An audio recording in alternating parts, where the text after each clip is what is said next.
बातमी बीडमधून। बीडमध्ये कायदा आणि सुव्यवस्थेचे धिंडवडे निघालेले आहेत। मस्साजोगच्या सरपंच संतोष देशमुख यांची निर्घृण हत्या झाली। आरोपीने संतोष देशमुखांचे डोळे हे अक्षरशः लायटरने जाळले।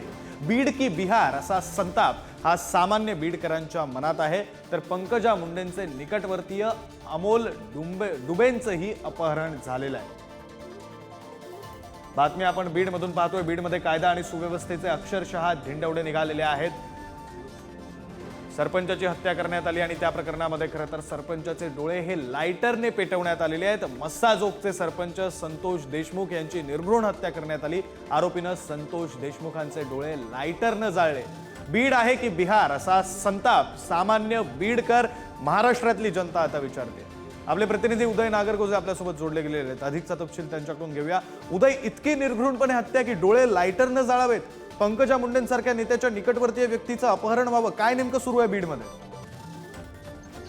आपण जर बघितलं तर लोकसभा निवडणूक असेल, त्याच्यानंतरची विधानसभा निवडणूक असेल, या दरम्यान बीड जिल्ह्यात खून मारामाऱ्याच्या ज्या घटना आहेत त्या मोठ्या प्रमाणात वाढल्या आहेत। परळीत काही दिवसापूर्वीच गोळीबार झाला होता, त्या गोळीबारामध्ये एकाचा खून देखील झाला होता।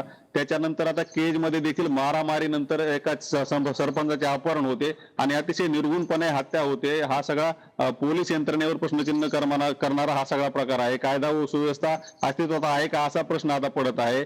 त्या पाठोपाठच परळीत देखील एका व्यापाऱ्याचं 2 कोटी रुपयाच्या खंडणीसाठी अपहरण केलं होतं। त्या व्यापाऱ्याकडून काही रोख रक्कम आणि सोन्याचे दागिने काढून घेतल्यानंतर त्याची सुटका करण्यात आली। आता त्या प्रकरणात देखील गुन्हा दाखल झालाय। या सर्वावर आता बीडचे जे खासदार आहेत बजरंग सोनवणे यांनी देखील भाष्य केलं असून बीडचा बिहार होतोय का असं देखील त्यांनी सवाल केलाय। या सर्व प्रकरणात पोलीस यंत्रणा सहकार्य करत नसल्याचा देखील आरोप केला आहे बजरंग सोनवणे यांनी। याबरोबरच पंकजा मुंडे यांनी देखील या दोन्ही प्रकरणाचा जो आहे तो तपास विशेष पोलीस यंत्रणेमार्फत व्हावा यासाठी मागणी केली असून आता पंकजा मुंडे या देखील मुख्यमंत्री देवेंद्र फडणवीस यांची भेट घेणार आहेत। या एका पाठोपाठ एक घटनामुळे आता बीडच्या पोलीस यंत्रणेवर वरिष्ठांनी लक्ष देऊन किंवा काही आवश्यक ते बदल करूनच यावर काही उपाय निघू शकतो का असा एक आता प्रश्न उपस्थित राहू लागलाय। बरं उदय, तुम्ही आपल्यासोबत असेच जोडलेले राहा। या बातमीविषयी आपल्याला आणखी सविस्तर बोलायचंच आहे। ही दोन दृश्य आपण पाहतो। एकीकडे सरपंचाची हत्या करण्यात आली, डोळे जाळण्यात आलेले आहेत। मस्साजोगचे सरपंच संतोष देशमुख यांची अशा प्रकारे निर्घृणपणे हत्या करण्यात आली आहे। तर दुसरीकडे व्यापारी अमोल डुबेंचं अपहरण करण्यात आलं, त्यावेळचं सीसीटीव्ही फुटेज सुद्धा आपण पाहतोय। व्यापाऱ्याचं अपहरण करण्यात आलं आणि त्यानंतर पसार झाले। काही अंतर गेल्यानंतर तो व्यापारी परत सुद्धा आला, त्याच्याकडून लुटमार सुद्धा झाली। अर्थात असं सांगितलं जातंय की ती गाडी बंद पडली आणि म्हणून त्याची सुटका झालेली आहे, अन्यथा कदाचित त्याचं सुद्धा अवस्था ही संतोष देशमुखांसारखी झाली असती। परळीमधला हा व्यापारी पंकजा मुंडे यांचा निकटवर्तीय, पंकजा मुंडे यांच्या जवळचे असलेली ही व्यक्ती असं मानलं जातं। अशा व्यापाऱ्याची अमोल डुबेंचं अपहरण जे आहे ते बीडमध्ये होते। बीडमध्ये नेमकं चाललंय काय, म्हणजे बीडमध्ये निवडणुकीच्या दिवशी सुद्धा अशी घटना घडलेली होती, मारहाणीची घटना घडलेली होती, मतदान केंद्राच्या बाहेर घडली होती। त्यानंतर आता या दोन घटना। आपले प्रतिनिधी सचिन जिरे संभाजीनगरचे, आपले प्रतिनिधी मराठवाड्याचे ब्युरो चीफ आपल्यासोबत जोडले गेलेले आहेत, त्यांच्याकडे जाऊया। सचिन, काय नेमकं बीडमध्ये सुरू आहे? बीड की बिहार असा प्रश्न आता सर्वसामान्य विचारत आहे।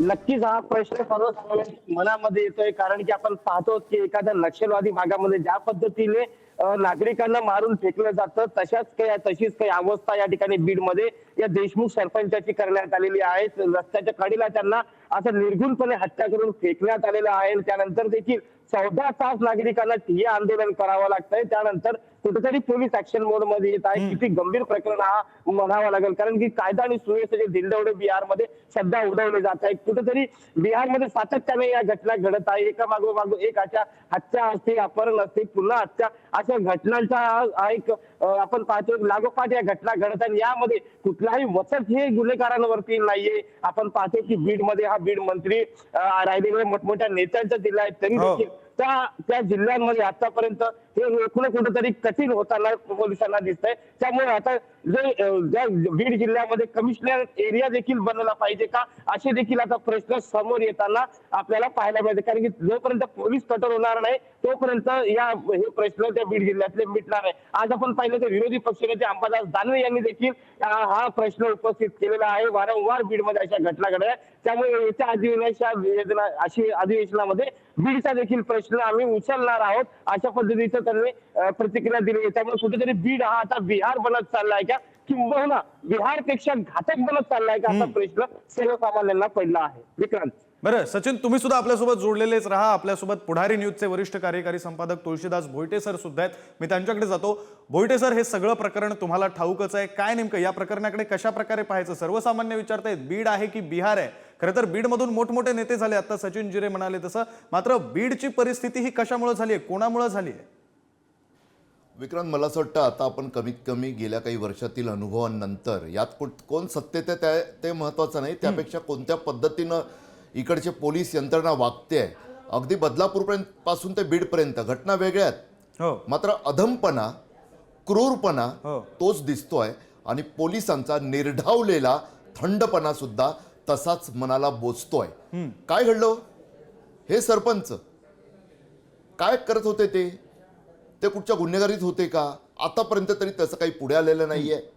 मग गुंडांनी, गुन्हेगारांनी काही अवस्था केली त्यांची. जी माहिती मिळते आहे 9 तारखेला त्यांचं अपहरण होतं, त्यांची या प्रकारे क्रूरपणे, अमानुषपणे, आता सचिन जिरे सांगत होते, उदय नागरगोजे आपले बीडचे प्रतिनिधी सांगत होते, अंगावर काटा नाही, लाज वाटून मानाखाली घालावी अशीच ही महाराष्ट्राची स्थिती आहे बीडमधली. बीड महाराष्ट्रातच आहे ना, की मंत्रालयाचा वचकच चालत नाही तिथे अशी स्थिती दिसते. सरपंचांचं अपहरण होतं 2 दिवसापूर्वी, त्यांनी आवाज उठवलेला असतो, सातत्यानं ते लढत असतात शेतकऱ्यांसाठी स्थानिक पातळीवर. असंही आता स्थानिक माध्यमांच्या काही बातम्या माझ्यासमोर आहेत, जिल्हा वृत्तपत्रांच्या, त्यात स्पष्ट म्हटलेलं आहे की SP साहेब, पोलिसांच्या नाकर्तेपणानं सरपंचाची हत्या झाली आहे. पवनचक्कीवाल्यांच्या गुंडांनी बीड जिल्ह्यात उच्छाद मांडलाय. हे स्थानिक दैनिकांमधील बातम्या काय सांगतात आहे? 2 दिवसापूर्वी जर कारवाई झाली असती तर सरपंच देशमुख सही सलामत राहिले असते. किमान गुंडांची हिंमत त्यांची हत्या करण्याची झाली नसती. धक्कादायक माहिती येते आहे. बीडमधील स्थानिक काहींनी जी माहिती दिली आहे ती आपल्याला लाज वाटावी. क्रूर अधमपणा महाराष्ट्रात कसा काय झाला याचं आश्चर्य नाही तर लाजच वाटावी असंच आहे सर्व. लायटरने डोळ्यावर चटके, एक प्रकारे जाळण्याचा प्रयत्न आहे डोळे. इतका क्रूरपणा आपल्या महाराष्ट्रात एका सरपंचासोबत. अहो काय चाललंय हे? म्हणजे विक्रांत, एकंदरीत गुंड प्रवृत्ती, पुणे ते बीड, काल आपण दिलं की बीड ते पुणे गुन्हेच गुन्हे. अहो पुण्यात सुद्धा ते आमदारांचे मामा आहेत म्हणून नाही, मात्र एका माणसाच्या अशा प्रकारे, कारण काही असो, 10 कारणं पुढे येतील आता, परंतु अपहरण होतं आणि हत्या होते. तिकडे बीडमध्ये सुद्धा परळीत गोपीनाथ मुंडे, दिवंगत गोपीनाथ मुंडे या महाराष्ट्राचे संघर्ष यात्री लोकनेते, अगदी त्यांच्या जवळच्या व्यापाऱ्याचं अपहरण केलं जातं आणि केवळ गाडी बंद पडली त्यामुळे त्याच्याकडे असलेले पैसे काढून घेऊन अपहरण करते त्यांना सोडतात. नाहीतर काय झालं असतं जर ते त्यांच्या अड्ड्यावर पोचले असते तर?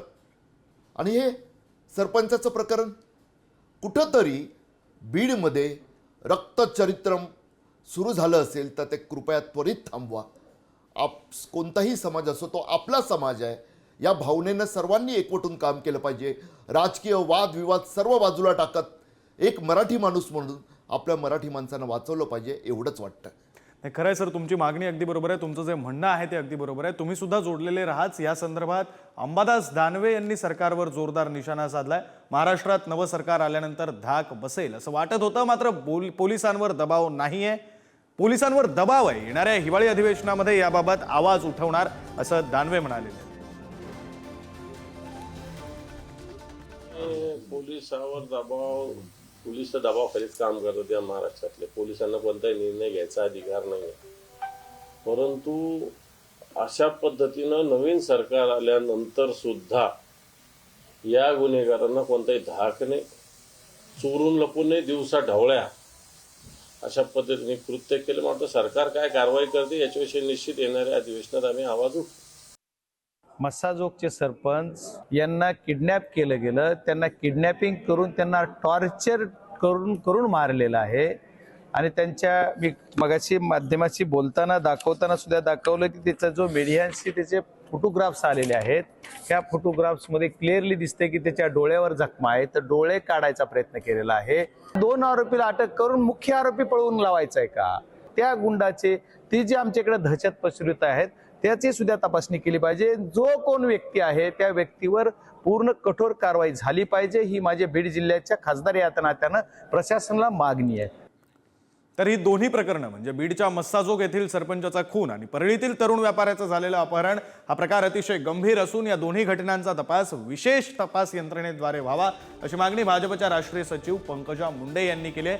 जिल्ह्यात घडणाऱ्या अशा घटनांविषयी पंकजा मुंडेंनी चिंता व्यक्त केली असून याविषयी मुख्यमंत्री देवेंद्र फडणवीस यांच्याशी आपण स्वतः चर्चा करणार असल्याचं सुद्धा त्यांनी म्हटलं. पुन्हा एकदा जाऊया पुढारी न्यूजचे वरिष्ठ कार्यकारी संपादक तुळशीदास भोईटे सर आपल्याकडे आहेत. भोईटे सर, आता आपण पाहिलं म्हणजे बीडचे आत्ताचे जे खासदार आहेत बजरंग सोनवणे त्यांनी या संदर्भातली चिंता व्यक्त केली आहे. बीडमधलं एक मोठं नाव भाजपच्या नेत्या असलेल्या पंकजा मुंडे त्यांनी सुद्धा म्हटलंय विशेष तपास यंत्रणेद्वारे हे सगळं व्हावं. मग तरी सुद्धा सगळे नेते जर असं म्हणतायत की हे चुकीचं आहे, हे होऊ नये, विशेष तपास यंत्रणा लागल्या पाहिजेत, तरी सुद्धा बीडमध्ये हे सातत्यानं का म्हणून घडतंय? कोणाचा वरद हस्त आहे? विक्रांत, यामुळेच तर आज आपण जो या कार्यक्रमाला नाव दिलेलं आहे, या कव्हरेजला नाव दिलेलं आहे, कायद्याची भीड नसलेलं बीड. कारण पंकजा मुंडे स्थानिक आहेत एवढी वर्ष, म्हणजे आत्ताच मी उल्लेख केला की दिवंगत गोपीनाथ मुंडे यांच्यासारख्या लोकनेत्या, संघर्ष यात्री माणूस जो दाऊद विरोधात लढला, अगदी अशा नेत्याच्या जिल्ह्यात त्यांच्याच एका निकटवर्तीय व्यापाऱ्याच्या मुलाचं अपहरण होतं. पंकजा मुंडे यांची तक्रार रास्तच आहे. आज त्यासाठी त्या कठोर कारवाईसाठी प्रयत्न करतायत. हो. परंतु आत्ताच बजरंग सोनवणेंचं ऐकलं, अंबादास दानवेंचं ऐकलं, ते सुद्धा त्याच मातीतले. हो. त्यांना बीड कळतं, मराठवाडा कळतो, परंतु सर्वांचा स्वर एकच असून सुद्धा गुन्हेगारांची हिंमत जर एवढी वाढत असेल तर याचा अर्थ स्पष्ट आहे की कायद्याची भीड नसलेलं बीड हेच खरं आहे. आणि आता तिथं कायद्याची भीड नव्हे, कायद्याचंच राज्य चालेल हे दाखवण्याची जबाबदारी फक्त आणि फक्त पोलिसांची आहे. खूप सामना रंगला ना निवडणुकीत. हे पोलीस महासंचालक, ते पोलीस महासंचालक, यांचा विरोधकांचा दावा की हे वाईट, सत्ताधाऱ्यांचा दावा नाही, आता आम्ही यांना परत आणलं. मला असं वाटतं पोलीस महासंचालक रश्मी शुक्ला यांनी स्वतः बीडला गेलं पाहिजे. जर दहशत कसली असली पाहिजे तर ती फक्त आणि फक्त कायद्याचीच असली पाहिजे. अर्थात तीही न्याय देण्यासाठी अर्धवट पद्धतीने नको की बदलापूरच्या नराधमाला गोळ्या घालायच्या आणि प्रकरण संपवल्याचं आव्हानाचा, तसं नसावं. कोणाला गोळ्या घालण्यासाठी कायद्याची दहशत नसावी, तर न्याय देण्यासाठी गुन्हेगारांच्या मनात कायद्याची दहशत असणं आवश्यक आहे असं वाटतं. विक्रांत, बरं सर, आपल्यासोबत मेहबूब शेख जोडले गेलेले आहेत. शरद पवारांच्या राष्ट्रवादीचे ते नेते आहेत. त्यांनी आता निवडणूक सुद्धा लढवली होती. मेहबूबजी, खरं तर ही जी दोन्ही प्रकरणं आहेत, म्हणजे आधीचं बीडमधलं सरपंचाचं झालेलं हत्या प्रकरण असेल, त्याचे डोळे अक्षरशः लायटरने जाळण्यात आलेत. दुसरं प्रकरण हे पंकजा मुंडेंच्या निकटवर्ती असलेल्या एका व्यापाऱ्याचं अपहरण करण्यात आलं, गाडी बंद पडली म्हणून त्याला जिवंत सोडण्यात आलं. कशा प्रकारे या दोन्ही प्रकरणांकडे पाहताय तुम्ही? तुमचे स्थानिक खासदार आहेत तिथे बजरंग सोनवणे. असं आहे की आता परिस्थिती अशी झाली, पहिलं आपण म्हणायचो बीडचा बिहार करू नका, पण आता ह्या सगळ्या घटना मागच्या 3-4 वर्षातल्या बघितल्या तर आता बिहारवाले म्हणायला लागलेत आमचा बीड करू नका, अशी अवस्था झाली. कायदा सुव्यवस्थेचा फार गोऱ्या वाजलेला आहे, कायद्याचा धाक राहिलेला नाही. पोलिसांना आरोपी घेऊन फिरतायत आणि पोलीस हे अक्षरशः आरोपीसाठी पोलीस आहेत का जनतेच्या संरक्षणासाठी पोलीस आहेत, असा प्रश्न आता बीड जिल्ह्यातला सामान्य जनतेला पडलाय. गृहमंत्र्यांचा वचक हा बीडमध्ये राहिलेला नाही, त्यामुळं बीडमध्ये सर्रास अशा गोष्टी व्हायला लागल्यात. पोलीस स्टेशनमध्ये जाऊन 307 आरोपी हा बाहेर घेऊन येतात आणि खोटे गुन्हे दाखल करायला मात्र पोलीस त्या आरोपींना पळवतात. अशी अवस्था बीडमध्ये झालेली आहे. त्यामुळे बीडच्या जनतेचा आता पोलीस आपलं संरक्षण करू शकतात याच्यावर विश्वास राहिलेला नाही. बरं, पण या सगळ्याला तुम्ही जबाबदार कोणाला ठरता? या सगळ्या परिस्थितीसाठी तुम्ही म्हणताय मागच्या 3-4 वर्षांमध्ये ही परिस्थिती झाली आहे, कोण जबाबदार आहे या परिस्थितीला? सत्ताधारी जबाबदार ना, गृह खातं जबाबदार. सत्ताधारी आणि गृहमंत्र्यांचं दुर्लक्ष.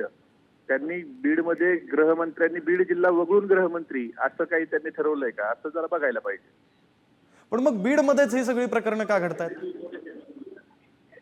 आता हे सर सत्ताधाऱ्यांनी याचं उत्तर द्यायला पाहिजे की त्यांच्या आभयाशिवाय हे होऊ शकत नाही. बरं, धन्यवाद मेहबूबजी, तुम्ही पुढारी न्यूजशी बातचीत केली त्यासाठी. पुन्हा एकदा जाऊया सचिन जिरे यांच्याकडे. आपले प्रतिनिधी आपल्यासोबत जोडले गेलेले आहेत. सचिन, ही दोन्ही प्रकरणं अत्यंत गंभीर आहेत. स्थानिक पातळीवर या प्रकरणांकडे कशा प्रकारे पाहिलं जाते? बीड वासियांमध्ये कसलं वातावरण आहे? भीतीचं वातावरण आहे का? त्यांचं नेमकं काय म्हणणं आहे? विक्रांत, जर तुम्हाला खरं सांगायचं झालं, जमिनीवरची गोष्ट अशी आहे की रोज अनेक प्रकरणं या बीड जिल्ह्यामध्ये घडत असतात. मात्र दहशतीमुळे ही प्रकरणं पोलीस ठाण्यापर्यंत जात नसतात, याची संख्या मोठी आहे. आणि सरांनी सांगितल्याप्रमाणे जेव्हा हा गाडी बंद पडली म्हणून ते थांबले, जर राज्यावर गेलं असतं तर काय झालं असतं. आणि असेच अनेक अड्डे या बीड जिल्ह्यामध्ये अस्तित्वात आहेत. मात्र त्यांच्या विरोधात तक्रार करण्यासाठी कोणी गेलं तर त्यांच्या विरोधात ही जी गुन्हेगारी मंडळी आहे ही दात धरून बसतात. त्यामुळे त्यांच्या विरोधात कोणी त्यांच्या दहशतीमुळे, त्यांच्या गुंडगिरीमुळे, या गुंडगिरीशाही विरोधात कोणी सर्वसामान्य बोलत नसल्याचं चित्र आहे. त्यामुळे जर पोलिसांनी स्वतः एक पाऊल जर पुढे टाकलं तर बीड जिल्ह्यामध्ये अनेक असे अड्डे आहेत ते तत्काळ उद्ध्वस्त होतील. मात्र पोलीस हे का करत नाही असा देखील संतप्त सवाल आता स्थानिक जे नागरिक आहेत ते विचारत आहेत. त्यामुळं एकंदरीत आपण बीडमध्ये प्रवेश करतानाच आपल्याला टवाळखोरांची जी मोठी फौज तुम्हाला बीडच्या बस स्थानकाबाहेर सहज डोळ्यामध्ये दिसेल.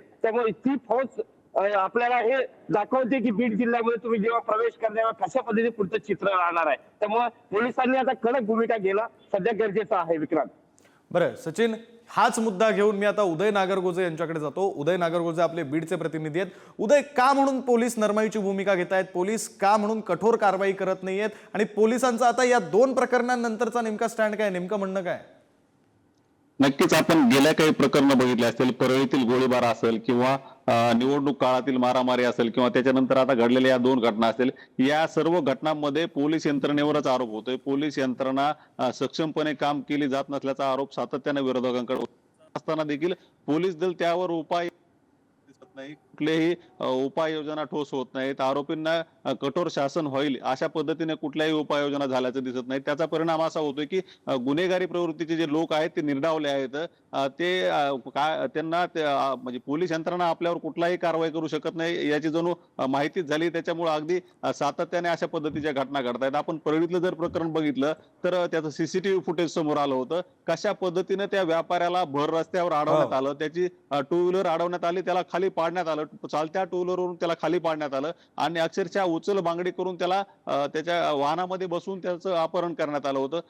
त्या व्यापाऱ्याचं सुदैव ती गाडी बंद पडली आणि त्यांच्या एकंदरीत त्यांचा जो कट होता त्यामध्ये काही बदल झाला. त्याच्यामुळे काही रोख रक्कम आणि सोन्याचे दागिने घेऊन त्याची सुटका झाली. अन्यथा आणखी एक अनर्थ घडू शकला असता. या सर्वांचं गांभीर्य पाहून आता पोलीस यंत्रणेनं कठोर पावले उचलली पाहिजेत आणि या प्रकरणातले आरोपी तसेच या पाठीमागे ज्या घटना घडल्या आहेत त्यातील देखील आरोपींना तत्काळ अटक करून त्यांच्यावर कठोरात कठोर शिक्षा कशी होईल अशा पद्धतीनं एकंदरीत सगळा तपासाचा भाग पुढे नेला पाहिजे. विक्रांत, खरंय उदय, त्यामुळे आता या दोन्ही प्रकरणांकडे पोलीस यंत्रणा कशा प्रकारे पाहतं, पुढे काय कारवाई केली जाते आणि प्रशासक म्हणून सरकार कशा प्रकारे पाहतं, कोणत्या प्रकारची भूमिका घेतं.